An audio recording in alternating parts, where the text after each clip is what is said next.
Hi, I'm Tarikh. I'm CEO and co-founder of Scene.co, and my co-founder Mortiman and I came into a lean startup machine to test some of our riskiest assumptions with our startup. We had built an incredibly technical demo that did this amazing thing of stitching all these videos together from concerts. We only had one problem, and that was we didn't actually have any users. So we decided to test our riskiest assumptions, go into the weekend, and see what we could find.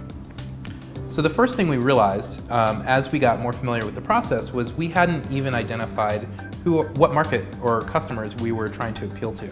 We thought we were building this for everybody. But as we start to get more familiar with the process, we realized, you know what, we're really interested in focusing on people that love live music, and traditionally those are folks that are in their 20s and 30s and have a little bit of expendable income and free time. And as we talked through what we were building and why we were building it, we realized that the riskiest assumption of all was that people actually want to see shows that they miss. In other words, we don't have enough money or time to see all the bands we care about, but maybe the next day or the next week we still want to catch up on that show. So the success criteria that we set for ourselves was let's talk to 10 folks, 30 years older or younger, who actually care about checking in on the shows that they miss. So, the first step is to get out of the building. So we got out of the building, we talked to at least 20 folks, probably more actually, and what we found was, yeah, people really like to see shows, and they do care about the shows that they miss. Now, we were getting familiar with how the Javelin board works, and I would say that we probably didn't test a strong enough hypothesis with a strong enough success criterion. So just what we found out was, yes, people care about the shows that they miss, but we didn't really know about why or what they do to catch up on them once they have missed them. We're learning about the process, and we're learning about our own assumptions and our startup, and we're realizing that we really have to drill down on this customer type, and we really have to drill down on the problem, and we really have to drill down on the solution that people go and find for this problem. And so we said, let's actually narrow the target audience down to 18 to 24-year-olds that are active on social media, that go actually read reviews of shows that they miss, and that go catch up online on various social platforms to find content for shows that they miss. Because that was really the thing that we were building, and that was the riskiest assumption that we needed to test, was that people actually go and catch up on these shows by viewing videos or photos or talking to their friends. So we've done sort of the first column of the Javelin board now, and one of the things we've realized is that actually we need to get much more rigorous with how we use the board and honest with ourselves about our assumptions and the things that we're testing and who we're testing it with.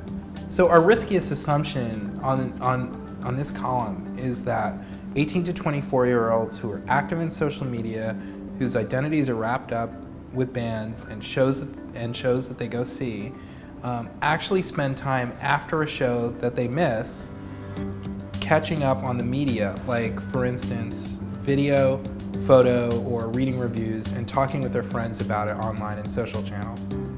And the success criteria that we set up was at least half of the people that we talked to, in this case 5 out of 10, have to be going after the fact on a show they miss and viewing a YouTube video, viewing photos, talking on Facebook to their friends about the show, or reading a review.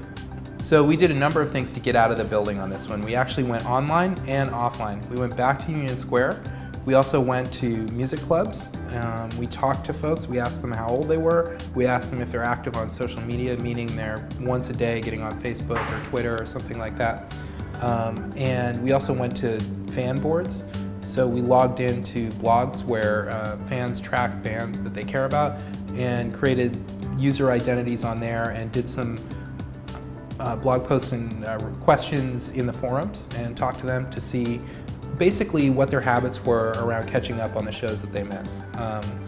The success criterion again that we had set up was that at least half of the people that we talked to have to go view media from a show that they miss after the show.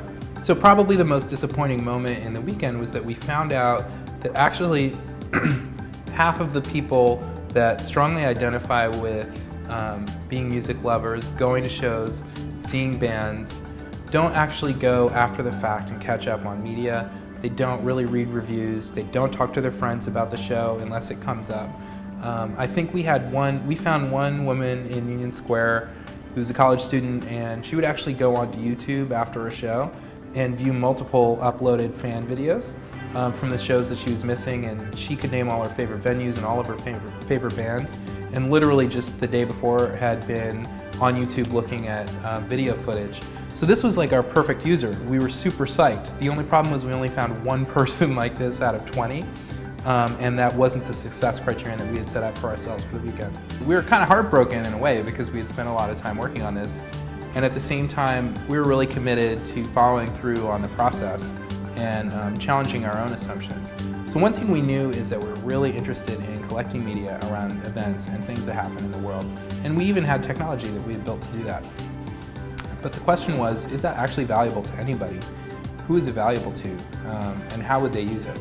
And so we started talking to mentors at Lean Startup Machine, and we also started talking to ourselves, and then ultimately doing calls out to folks that work in various industries, including advertising, promotion, event organizing. And it was while talking to event organizers that we stumbled across an aha moment.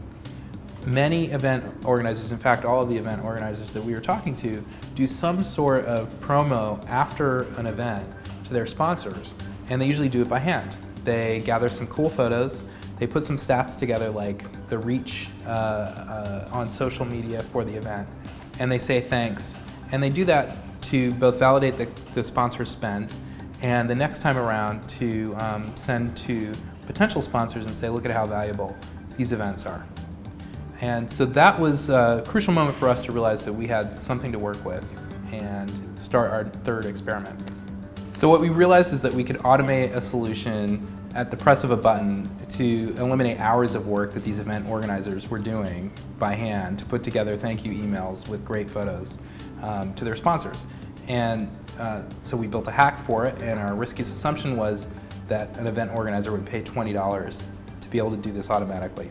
So the solution that we came up with was to actually write some code that would scrape the tweets and photos that had already been shared, go back and capture them all and represent them in a similar way to the way that the event organizers were already doing by hand, so that we could do a press the button, automatically create something that would be valuable for sponsors for the event. And we hacked that, and we didn't tell anybody, and presented it in front of the audience as our final presentation. And the success criterion was, can we get the organizer of the weekend to give us $20 for access to that page? And sure enough, Trevor, who had organized that weekend, his mind was blown. He ran up on stage and gave us $20, and we had validated our assumption. So we've had huge success since then. Not only has Lean Startup Machine stayed a customer of ours, but we've expanded that out to other folks like New York Tech Meetup. We're working with Bowery Presents. We've gone from just planned events to music events as well, and also breaking news events. And in fact, we were one of the first companies selected for the New York Times Incubator, and we have some of New York's best angel investors like Dave Tisch, Andrew Roche, Thatcher Bell invested in us, and we now have thousands of users on the platform, thousands of page views every day. It's been an incredible ride for us.